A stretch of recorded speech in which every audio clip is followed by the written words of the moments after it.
membuat perkara begitu. Kemudian saya telah melihat video yang tertular tu banyak kali, malah secara slow motion pun saya tengok. Saya tak dapat pastikan sama ada ianya benar-benar berlaku atau tidak. Keputusan saya ialah saya tidak dapat pastikan. Sekejap, saya tidak dapat pastikan sama ada perkara tersebut berlaku. Jadi saya memohon sesiapa yang tidak tidak gembiralah dengan perbuatan yang dituduh dilakukan itu untuk memfailkan satu usul, dan saya rasa biarlah Yang Berhormat Timbalan Menteri defend lah membela dirinya di hadapan jawatan kuasa. Sebenarnya saya sepenuh hati saya tidak dapat pastikan sama ada perkara itu berlaku atau tidak, kerana terdapat perbalahan fakta yang amat hebatlah dalam perkara ini. Ya. Ya, Datuk Speaker. Yang dibetul. Datuk Speaker, sini, kepong. Saya nak mulakan itu keputusan saya lah, ya. Datuk Speaker. Ini dibetul. Saya mohon saya tak nak lagi ni rayuan. nak debate. Saya mohon supaya Datuk Speaker membenarkan CCTV dalam Dewan ini dipetayangkan supaya kita boleh lihat dengan lebih jelas. Saya dah tengok CCTV itu sendiri. Dia dari belakang sana, saya tak nampak. Saya memang tak nampak. Pengerusi. Tak boleh nampak, saya tak dapat pastikan. Kalau ada masa, saya boleh pergi ke pejabat pengerusi untuk tunjukkan video yang amat terang. Okey. Yang boleh tunjukkan yang dia memang tunjuk jari selepas tengah dia. Selepas ataupun kita boleh minta Parik Sulong sebagai saksi. Yang Berhormat Kota Melaka, selepas saya sitting ni, silakan datang dalam ofis saya. Datuk Speaker. Datuk Speaker, saya duduk di depan pejabat UNIO dan saya lihat dengan jelasnya dia ada masalah, tunjuk. Sudahlah tu. Yang Berhormat, itu masalah yang saya ada. Speaker pun dah buat rolling. Saya tak nampak dan saya boleh mula Speaker. Boleh mula dah. Tak apa. So sebelah sini kata tak buat, sebelah sana kata buat. Jadi macam mana saya nak buat keputusan? Datuk Speaker, tapi tak apa, Yang Berhormat Kota Melaka, terima kasih kerana menawarkan diri untuk datang ke ofis saya. Saya akan berjumpa Yang Berhormat Kota Melaka. Ya, Datuk Speaker. Datuk Speaker, kepong. Di mahkamah kalau tak ada bukti yang kukuh, kita gantung kepada saksi. Semalam kita ada ramai saksi yang terlambat. Tak apalah, ini tak apa. Itu keputusan saya. Ya, terima kasih. Yang Berhormat semua, ini adalah perbahasan di peringkat Jawatankuasa Kementerian Pertanian dan Industri Makanan. Kepala Bekalan B21 dan Kepala Pembangunan P21 di bawah Kementerian Pertanian dan Industri Makanan terbuka untuk dibahas. Pertamanya saya ingin menjemput Yang Berhormat Ketua Pembangkang, Pak Dickson. Silakan. Terima kasih Yang Tuan Yang Bertua. Saya turut bangkitkan utiran pembangunan 00100 Lembaga Pemasaran Pertanian Persekutuan Farmer. Menteri telah mengumumkan pembinaan ataupun urusan land swap dan membina bangunan baru pejabat korporat farmer bernilai 220 juta yang akan dibina di Kelana Jaya. Saya ingin tekankan ini belanjawan COVID-19. Dan dari kajian Engku Aziz sejak 61 sehinggalah 90-an, dia menyebut tentang vicious cycle of poverty yang melibatkan apa yang diungkapkan dalam frasa irregularities in the marketing infrastructure. Dengan izin Tuan Ketua. Jadi peranan farmer itu bila dibangkitkan oleh Engku Aziz, disambut oleh marhum Tun Razak dan Tun Musa Hitam masa itu, ditubuh untuk membantu petani-petani pekebun kecil dalam isu pemasaran. Jadi patut menteri, terutama yang dari Sabah, dari kawasan desa, beri tumpuan supaya pemikiran lama, the old normal yang dikatakan itu dirubah. Masalah pemasaran tak akan dibantu dan diselesai dengan bangunan korporat yang baru. Kata menteri, dia tidak melibatkan beban keuangan. Ini tanah kerajaan. Ada lebihan 60 juta. kita tahu juga proses land swap ini proses yang sangat kontroversial. Mantan Menteri Pertahanan Muhammad Sabu masa itu menyebut kerugian ketirisan melebihi 500 juta ringgit sepanjang pelaksanaan 16 projek land swap Kementerian Pertahanan di pelbagai peringkat pelaksanaan. Jadi menteri harus lebih teliti. Apa keutamaan kita? Nak bantu peladang dan petani jual barang dia, makanan ternakan dan sebagainya, atau nak buat mahligai baru di Kelana Jaya. Itu bagi saya sangat penting, terutama dalam keadaan mendesak sekarang. Dan yang juga terkait dalam perkara ini, saya sebutkan pihak kementerian harus kembali melihat peranan farmer. Penubuhan farmer itu juga sangat kontroversi masa itu. Pertelagahan besar di antara pimpinan UMNO dengan pimpinan MCA. Kerana dilihat itu dari sudut kaum. Saya lihat dari sudut pemberasan, dari sudut lintah darat, dari sudut orang mengaik keuntungan yang membebankan dan memiskinkan petani yang memang sudah miskin. Jadi saya harap menteri, terutama dari Sabah, saya katakan, kerana masalah pengangguran di Sabah itu sudah melonjak tinggi. Di antara dari segi peratus, pelonjakan yang paling terkesan semasa COVID-19. Dan masalah petani miskin di Sabah tidak boleh dibantu dengan pembinaan ini. Kalaupun nak dijual, land swap itu boleh digunakan, manfaatkan dengan dana keuangan, membantu petani menjual hasil mereka dengan lebih lumayan. Yang kedua, butiran 04000 program khusus. Butiran kecil, subsidi dan insentif tanaman padi. Saya ucap terima kasih, tahniah kepada Menteri, bila Menteri Keuangan mengumumkan pelantikan nafas Pertubuhan Peladang Kebangsaan, yang kebetulan saya tubuh semasa saya Menteri Pertanian, mengambil alih peranan dari Bernas.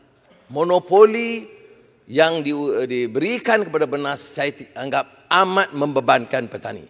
Lebih baiklah persatuan peladang dan petani sendiri yang menguruskan. Tetapi saya ingin tekankan, saya percaya yang Bapak Menteri sedia maklum bahawa kalau tidak diawasi, nafas itu pun mungkin akan jadi satu badan korporat baru. Di mana lembaga syarikatnya akan fikir soal syarikat-syarikat, anak syarikat dan keuntungan. Jadi oleh demikian, nafas juga harus diperingatkan, tanggungjawab mereka adalah untuk menentukan urusan baja, pembelian kemudahan kelengkapan yang lain dan juga penjualan kepada LPN itu dapat diurus dengan pengawasan yang sangat ketat supaya mereka tidak menyeleweng daripada tugas monopoli seperti mana dibuat oleh Bernas. Saya mohon beberapa minit yang dengan izin yang Ketua. Kerana ia ada kaitan dengan laporan Ketua Audit Negara soal subsidi padi ini. Laporan Ketua Audit Negara 2018. Saya baca. Saya harap ini yang menjadi tumpuan.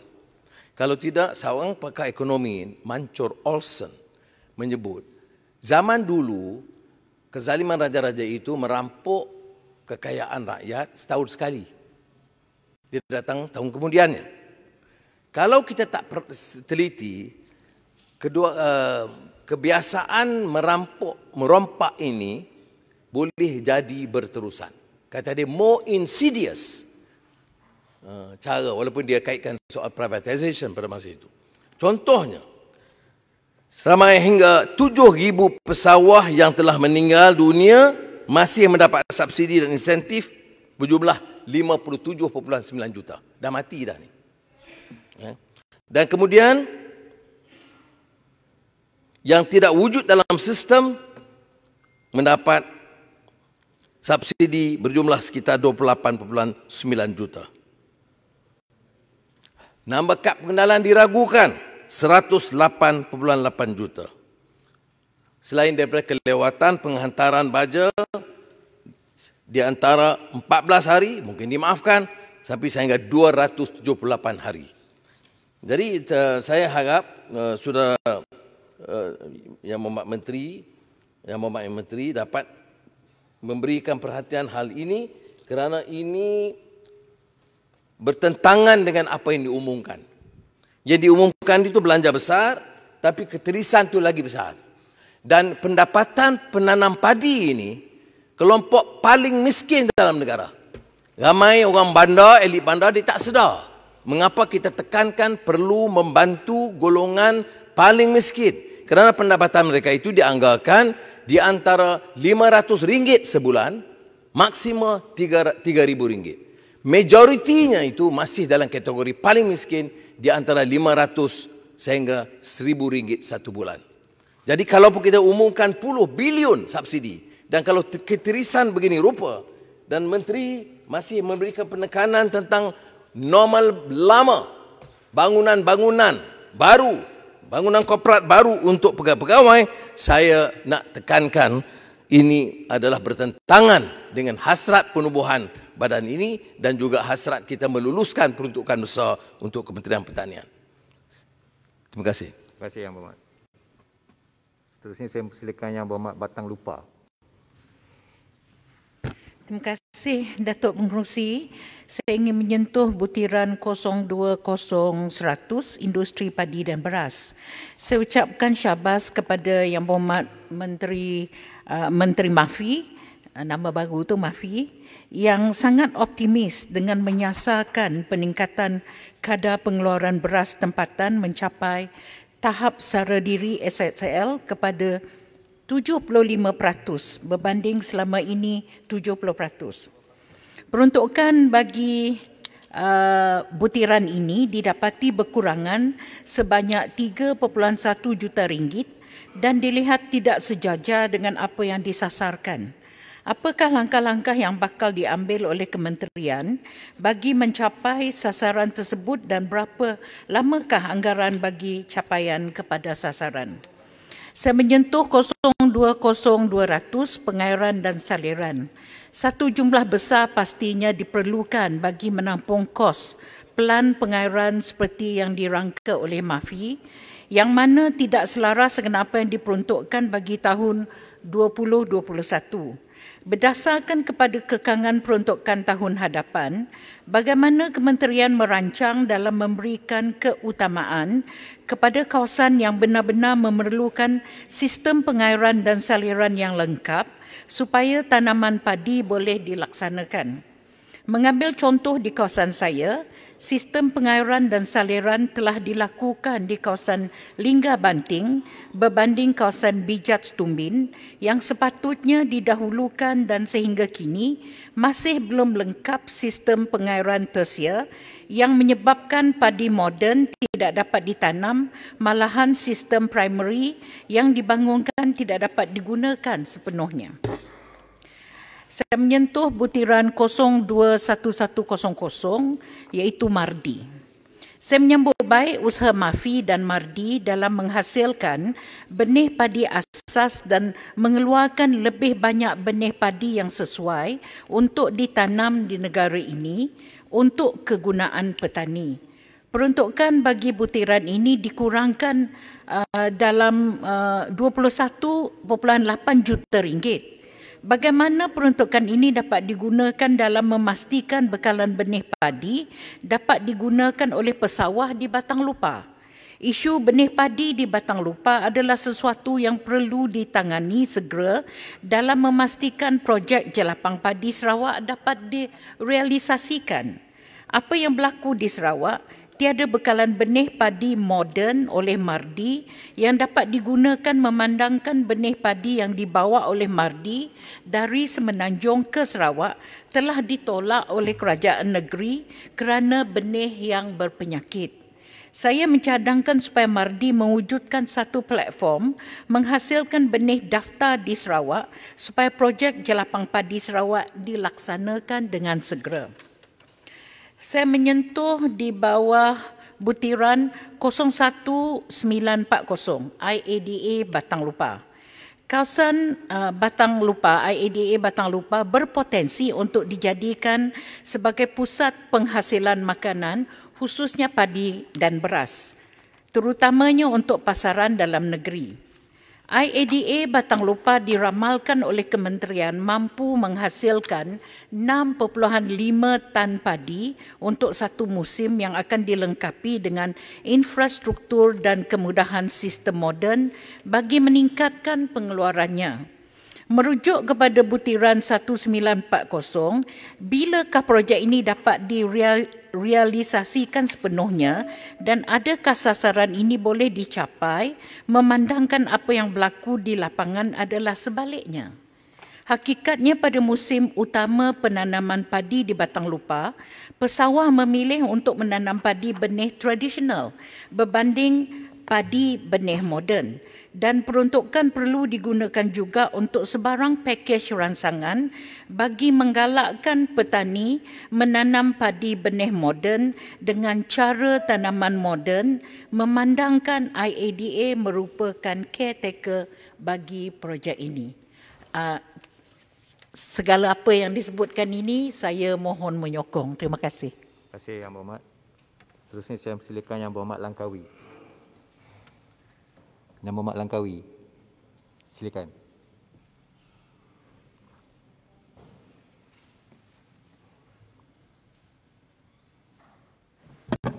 Tuan Yang Dipertua, saya merujuk kepada butiran 94000, projek pemacu pertanian yang mana RM592 juta dicadang diperuntukkan. Saya nampak pembentangan belanjawan kali ini tidak mensasarkan penambahbaikan kepada dasar pertanian yang sedia ada. Yang ada hanyalah tambahan peruntukan seperti juga dengan peruntukan-peruntukan yang lain. Tidak ada usaha spesifik untuk mempromosi kaedah pertanian moden di kalangan pekebun kecil. Pekebun kecil jika dibiar untuk berteruskan cara lama, tidak akan dapat memajukan diri mereka. Selama-lamanya mereka akan bergantung kepada subsidi oleh kerajaan. Sebabnya mereka tidak dapat maju ialah kerana tanah milik mereka terlalu kecil. Kita lihat di Malaysia bagaimana ladang yang besar ataupun estate dapat meraih keuntungan. Kita biasa mendengar bahawa jumlah keluasan estate besar hanya 1/3 dari jumlah keluasan pekebun kecil. Tetapi 2/3 daripada keluaran getah umpamanya datang daripada estate besar. Sementara hanya 1/3 datang daripada ladang kecil yang lebih besar jumlahnya. Dari data ini, kita sepatutnya sudah lama sedar hanya ladang besar sahaja yang akan beri keuntungan. Selagi kita bergantung kepada ladang kecil, selama itulah pekebun akan miskin dan bergantung kepada subsidi kerajaan. Untuk mengatasi masalah ini, ladang-ladang kecil perlu digabung supaya menjadi estate yang bersaiz sekurang-kurangnya 1000 ekar ataupun lebih. Share pekebun dalam pendapatan penggabungan akan mengikut saiz tanah sumbangan mereka kepada ladang besar. Ladang yang besar ini perlu diurus oleh pengurus yang terlatih dalam bidang pengurusan ladang. Pekebun kecil tidak mungkin urus ladang besar. Jenis tanaman hendaklah bercampur-campur. Selain daripada tanaman utama seperti getah, kelapa sawit ataupun padi, bahagian-bahagian perlu ditanam dengan sayur-sayuran, buah-buahan, ternakan ikan dan lain-lain. Dengan cara ini, apabila harga main crop jatuh atau penanaman semula diusahakan, pendapatan daripada tanaman sayur dapat menampung kehilangan pendapatan kerana kejatuhan harga ataupun tanam semula.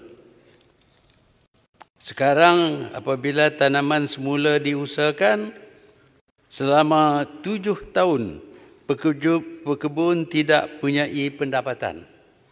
Mereka bergantung kepada pinjaman, maka jadilah mereka orang yang pikul beban hutang. Pekebun boleh bekerja dalam estate ataupun mengadakan perusahaan sampingan. Sebagai pekerja, mereka akan dibayar gaji. Selain daripada gabungan tanah ini, teknologi moden perlu diperkenalkan. Kita tidak perlu tanah yang subur lagi. Dengan menggunakan pasu yang dipenuhi dengan sabut dan dengan saluran air bercampur baja, pengeluaran sayur boleh ditingkatkan. Kita import 60 bilion ringgit sayur-sayuran tiap tahun, sedangkan kita mampu keluarkan semua keperluan sayur dan dalam negara. Sistem vertical farming menjimatkan lagi keluasan bertanah dan menambah keluaran sayur dalam negara. Mungkin Langkawi, boleh saya mencelah? Tuan. Yang Mohd simpan enggam di Sikit belakang. Belakang Tuan. Boleh? Saya kira apa yang dibawa oleh Langkawi begitu menarik berkaitan dengan mod baru pertanian untuk membantu kita memperkasakan industri tani juga. Dan Yang Berhormat Langkawi, setujukah jikalau Kementerian Pertanian memberikan insentif kepada graduan kita yang kini ramai yang tidak bekerja kerana keadaan ekonomi semasa dan perlu ditarik mereka ke bidang pertanian seperti mana yang disebutkan oleh YB Langkawi tadi, perlu digabung jalinkan dengan teknologi. Kita ada IoT, AI, robotik dan sebagainya untuk mempertingkatkan pertanian dan membantu para graduan kita. Setujukah YB Langkawi terhadap cadangan tersebut? Terima kasih. Yang betul. Terima kasih. Tuan, yang betul, saya bersetuju. Yang saya tak bersetuju ialah bagi subsidi tanpa mempermodernkan dan menambahkan pendapatan petani-petani dan pekebun kecil. Mungkin Kerajaan Perikatan Nasional sudah memikir dan melaksana cara-cara pertanian moden ini. Jika sudah, ketepikanlah saja pendapat saya ini. Tetapi setakat yang saya tahu, kebun kecil masih kecil dan peruntukan hanya untuk subsidi. Maka akan miskinlah pekebun kita selama-lamanya. Saya juga mempunyai idea berkenaan dengan menangkap ikan. Cara nelayan kita tangkap ikan akan meneruskan mereka sebagai golongan miskin. Nampak pendekatan kerajaan terhad kepada memberi allowance dan menambah allowance. Selain daripada menambah allowance, tak adakah cara untuk menambah pendapatan nelayan? Sebenarnya di Langkawi, ternakan ikan amat berjaya. Laut Langkawi dilindungi oleh pulau-pulau daripada angin kencang dan ombak tinggi. Banyaklah tempat yang sesuai untuk ternakan ikan dalam sangkar. Nelayan keseorangan tidak mungkin adakan perusahaan ini. Hanya syarikat ataupun koperasi sahaja yang mungkin.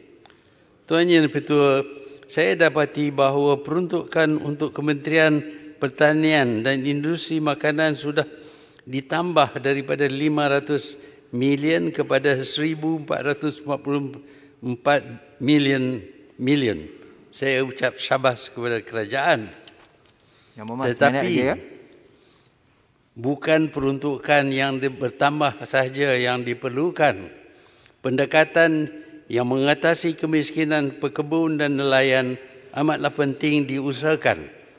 Saya dapati sukar bagi saya menyokong belanjawan ini tanpa penjelasan berkenaan dengan bagaimana kemiskinan mereka akan diatasi. Terima kasih Tuan Yang Dipertua. Terima kasih Yang Berhormat. Seterusnya saya persilakan Yang Berhormat Tanjung Karang. Terima kasih Datuk Pengerusi. Saya nak menyentuh butiran 04060 subsidi dan inisiatif nelayan. Saya ingin mengucapkan tahniah dan terima kasih kepada kerajaan PN yang begitu peka mengenai masalah